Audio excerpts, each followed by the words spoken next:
Today we're making yogurt foam with jelly and strawberries, a quick and delicious refreshing dessert for hot days.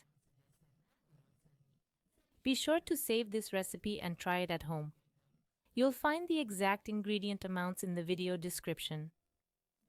Put two 330 g cups of plain yogurt in a mixer bowl, add 250 g mascarpone, 2 spoons of powdered sugar, and mix until combined.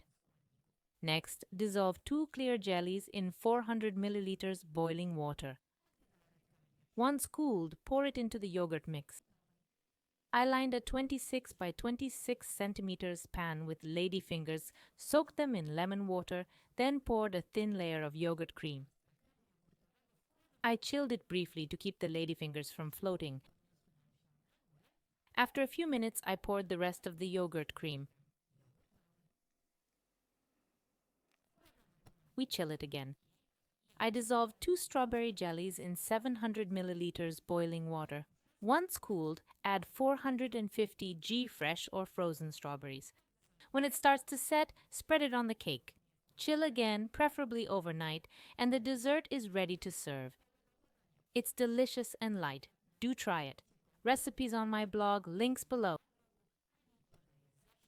Thanks and bye.